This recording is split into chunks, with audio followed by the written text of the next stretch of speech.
Hello, it's Heather here with Underwater Panther, and today I was going to do a video on the ENTP or Libra and ENFP or Scorpio, the similarities between them and differences, but I've seemed to save that file in a format that wasn't what I meant to. So I'm going to have to retype it out and probably do that tomorrow. So I'm going to continue with the clash of the water signs. I did Cancer or the ENFJ and the Scorpio or ENFP. So now I need to do Pisces or the INFJ. And I will work on the Libra versus Scorpio video probably tomorrow. So it is what it is. Alright. So hit the like and subscribe button. Help me grow this channel. It takes me an awful long time to upload these videos to YouTube, so it would help me out immensely in order to go live. That is my goal. I need to watch out for my storage on my phone, and it's a son of a bee. Alright, so let's dive into the Pisces or INFJ. So the 12th house created the Pisces archetype. So everything 12th house embodies Pisces. So what does the 12th house represent? It consists of all things that tap into internal subconscious realm, imagination, creativity, fantasy, dreams, mysticism, spirituality, connected to the collective unconscious, makes those things relatable to everyone. It's hard for them to explain it in words, but can communicate through arts and crafts and music and such like that.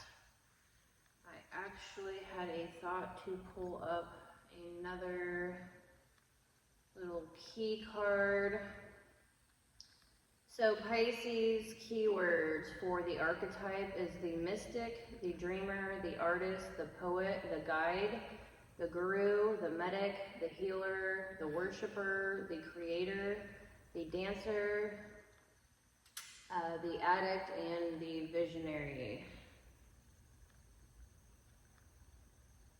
So we have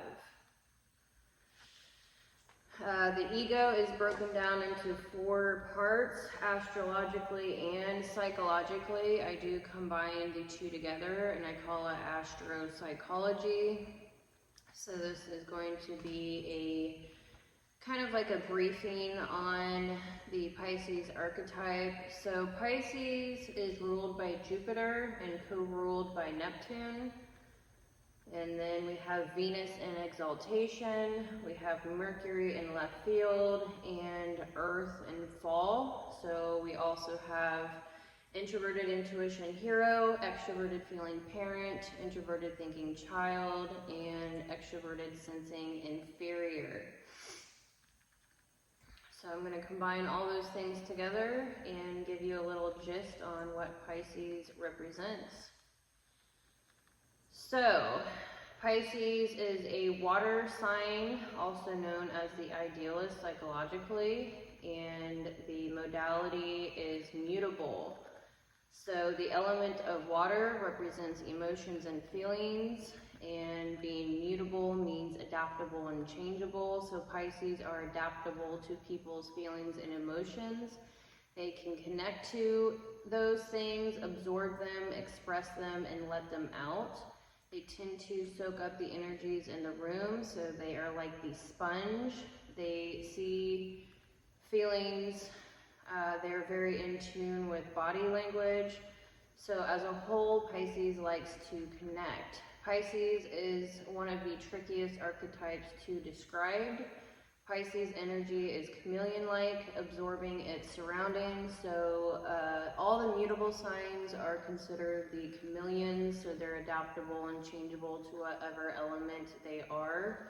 within their temperament. So we have the fire, which is Sagittarius or the ISTP. They're a chameleon within their thinking,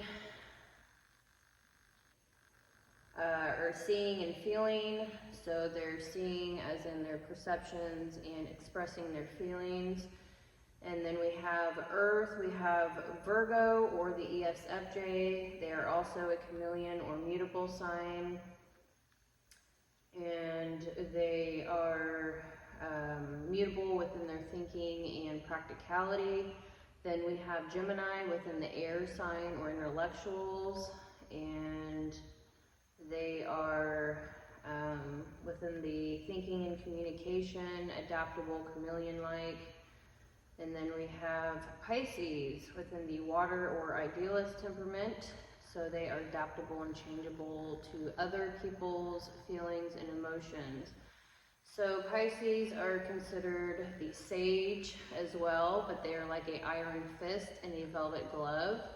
Their primary interaction style is direct, responding, and movement. So direct means they are very direct with your communication. They say what they mean what they say. They keep it short, so it's very blunt and direct. They are responding, which means they are an introvert. They prefer others to come to them. They are not initiative normally. And then they're movement oriented, which means that they like to continue on the move, and chaos does not necessarily intimidate them. So they're not trying to control everything. Normally they are passive and laid back and can adapt to the chaos in their environment. So the secondary temperament and their interaction style, this is primary and secondary. So the secondary, they are abstract, affiliative, and interest or motive based. So that means abstraction.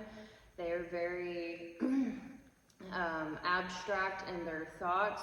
So they are future focused. They are not concrete, set, or rooted in the details. So they tend not to be very grounded within remembering details or even their physical environment. They kind of, we've got earth and fall here, so they feel like they are above the earth. So it's a very intellectual, more than you would think. Pisces are actually considered a thinker and not a feeler. You can argue with me in the comments. I would love to hear your perspective on that, but Pisces are very much so introverted thinking. They are very concerned with their integrity and understanding truth, what is true and false, and they love researching. So they're very, very mental. They're in their head a lot. They have a lot of anxiety there, and they tend to be shut off within themselves. And then they are affiliative, which means they are in tune with the group. They check in with other people before making decisions. Pragmatic people are more independent and don't check in with others with their decisions, so they are very focused on other people. And their interests are motive based, which means they read between the lines. They want to know why people are doing what they are doing, so the intentions behind a person's actions. And then they are philosophical. They have endless social possibilities. They are very open-minded, and they are very open in hearing everyone's perspective. So they tend to have a very vast variety of network and communication with different kinds and groups of people. They are very future focused, so they do not live in the present moment like fire signs. Pisces are very future. They are not worried about the past. They can hardly remember the details, so they tend to be blissed out and naive, wearing their rose-colored glasses. They're not concerned with the past. They've let it go. They are not living in the moment. It's hard for them to enjoy themselves in the moment because their head is always focused on the future. So that can cause a lot of mental anxiety, especially with their mutable modality and being concerned with everyone else's emotions. This is where they get tripped up the most until they mature and have solid boundaries. This is where they are like people pleasing, and they're always searching for the ideal, which can go into the Neptunian illusions and delusions. They can tend to not be in reality. They tend to be in a fantasy world, searching for the ideal. Alright, so they are ruled by Jupiter and Neptune. This is kind of a cold and misty type of element. I've actually got my Pisces ebook is available for purchase. Do check out that information in the description below. I will also post it in the comments for quicker access. I do believe it's probably like 150 pages. I can't quite remember. It was my second book that I had published. But there's also a free preview. I have a landing page. It's like a 20-minute visual read if you're interested. You can also check out my Pisces playlist. I have probably 70 videos or so on Pisces at this point. Alright, so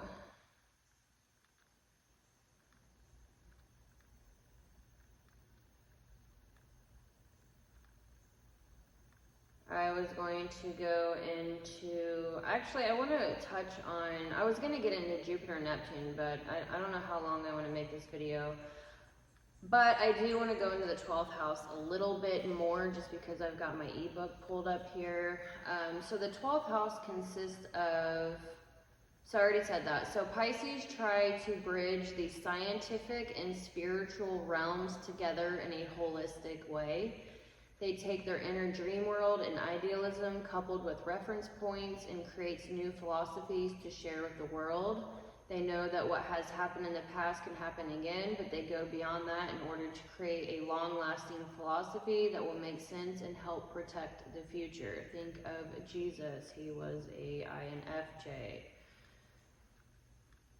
So 12th house keywords, we've got humility, compassion, truth, wisdom, secrets, fears, hidden desires, isolation, art, dreams, fantasy, creative projects, finality, endings, finishing projects, closure, seeing things through. So they are a finisher.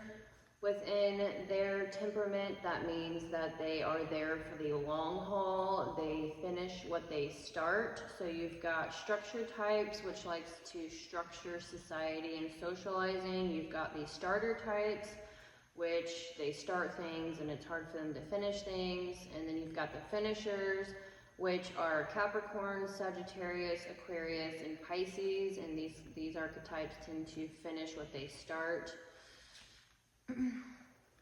So hidden fears and desires also encompasses the 12th house. So one can locate their deepest psychological fears and desires and work through them here. These issues are much of the time examples of self-harm, like an introversive implosion, or having a difficult time dealing with one's own self. It can represent one's conditions before birth and one's experiences were while still in the womb, including troubles during pregnancy and birth. It also represents dreams and rest. The 12th house rules our dreams, the dream world, and how we sleep and rest. The 8th house is about one's conscious plunge into alternative worlds, while the 12th house is more about one's unconscious capabilities that ordinarily remain under control. So the 12th house also represents all that is below the surface. I love you, sweetie. This is a dependable place to look when one wants to learn about secrets that are in one's life, both within and in their environment. So all that is below the surface. This is a dependable place to look when one wants to learn about secrets that are in one's life, both within and in their environment. deals with hidden activities and classified information, can be a wild and untamed nature.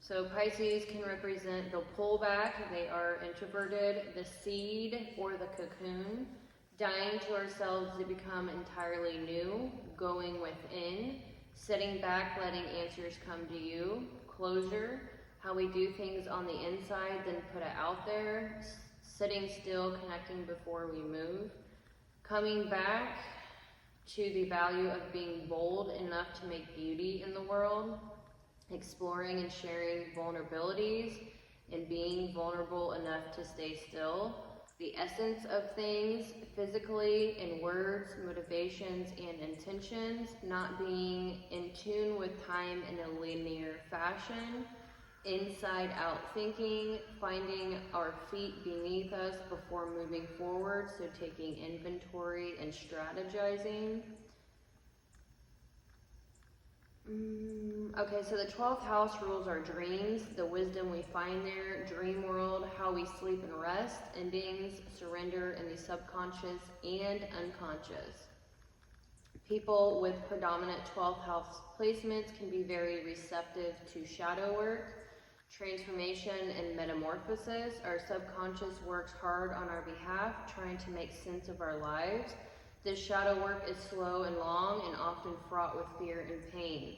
Ultimately, we are confronted with karma in a conscious and unconscious way. The 12th house people are the type of people who can go through multiple layers of transformation and rebirth. They're most likely very open to change, or it can also represent the ways many people run from psychological pain, such as addiction, disassociation, fantasy, and isolation. Yet it also governs avenues of transcendence, meditation, contemplation, and spirituality. Just as some dreams leave you nightmares and others leave you feeling refreshed and inspired. It is the last house and is said to be the completion of cycles in your shadow side.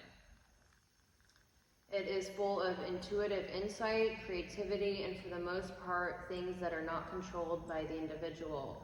The 8th house is one's plunge into alternative worlds, while the 12th house is more about one's unconscious capabilities.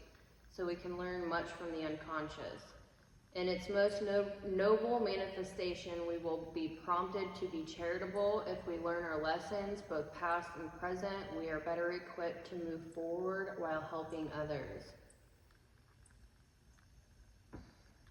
I'm a 12th house, Pisces, Venus, and North Node.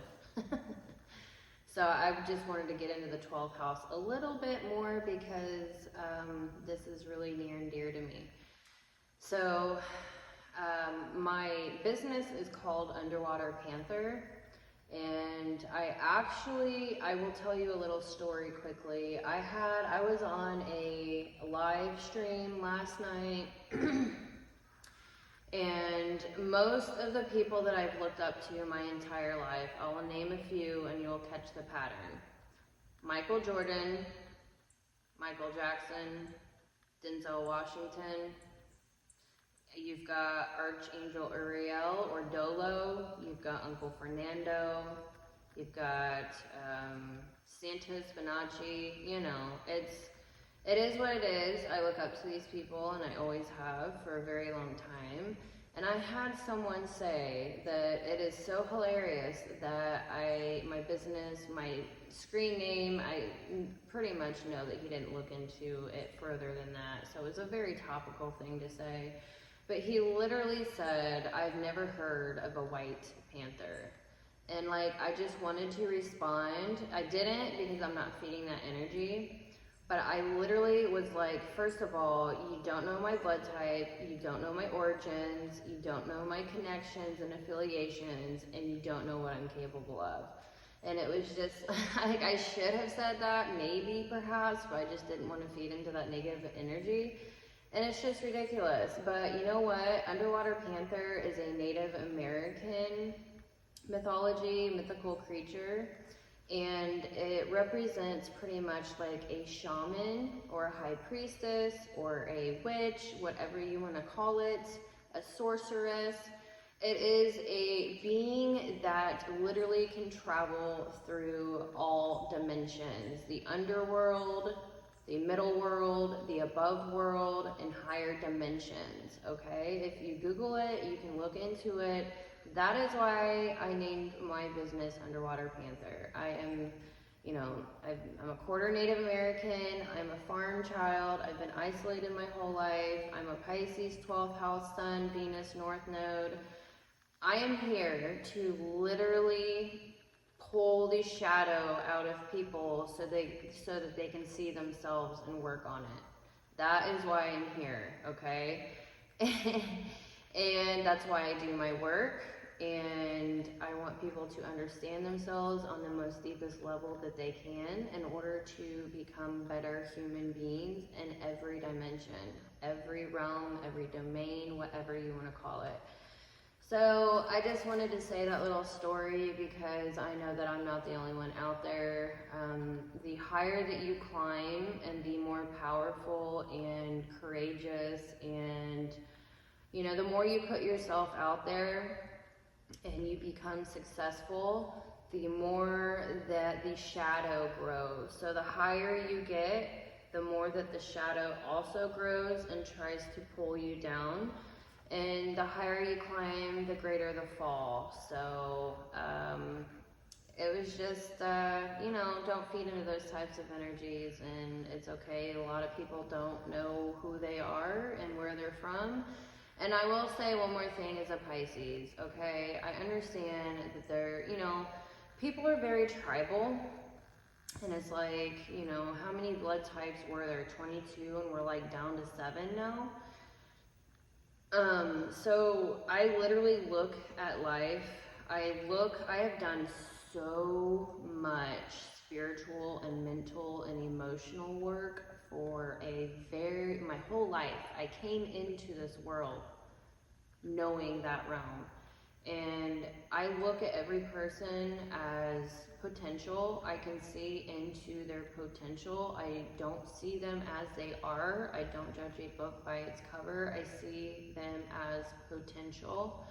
And that has definitely, you know, it has caused some chaos in my life. I wouldn't take it back. But, you know, we should not be thinking about tribal things at this point. We shouldn't be divisive, like men and women are extremely divisive. The tribal thing is still, you know, I feel your pain, okay? I am Native American, I'm very spiritual. I feel that pain so deeply, and I'm so connected to Mother Earth. Like, I'm a farm kid, okay? Like, I grew up on the land. Like, I literally, and still am here. And so I'm connected to the seasons, I'm connected to the cycles, I'm connected to the moon. The moon card in the tarot represents Pisces. Like, I've done a lot of work. I've done a lot of work, and I just want to say to, you know, protect yourself. Stay on your path regardless of who, you know, tries to tear you down or whatever. You know, it's just, we're above that. I'm not even in that realm. It's like we're all in the same boat. We're here on earth as spirits, as human beings, as souls. And I wish that people could understand that there's more of us than them. So it's extremely important to get the soul group connected, have a community, have your own business, and just prepared, because, you know, we're in the age of Aquarius. I'm an Aquarius, Mercury in the 11th house. I am very in tune with what's going on, and there's a lot more people waking up to what's going on, and I'm so thankful. I can talk to actual people in my daily life about, you know, things that I didn't think that I would be able to for my entire life. So that's good. That's a good sign. You know, my own father has actually come back around, and he's a Scorpio, and he's actually come back around and has been opened up to realizing the truth of things. Thank gosh, you know what I mean? Thank God. So anyways, yeah, I initiated into a new group. Like, they have no idea who I'm affiliated with and what I do. So It's nothing, but the only way I look at it is it hurts that not more people are above that divisiveness, if you know what I mean. If you're watching this, you're most likely a Pisces or a cross watcher, but whatever, you know, this is who I am. This is who we are. Okay, so we're still in the 12th house. Sorry, I've been sick for like 2 weeks. Anyway, so all that is hidden from our eyes and below the surface. This is such a beautiful picture. If you really want to get to know yourself better, Pisces, I can tell you as a Pisces, 12th house, I understand other people, you know, better than they do. I mean, I'm not trying to like be all arrogant and brag. I'm not at all, but I've done a lot of studying. And at some point in your life, you need to turn that back on yourself and understand who you are and your weaknesses and why you might feel like a ship freaking wreck all the time and like the ocean. You know, Pisces is the ocean. You know, Cancer is the wave. Scorpio's like the freaking ice block by itself in water, and Pisces is the entire ocean, okay? And like, I mean, we're never gonna truly understand our full self, let alone anyone else, but every little drop in the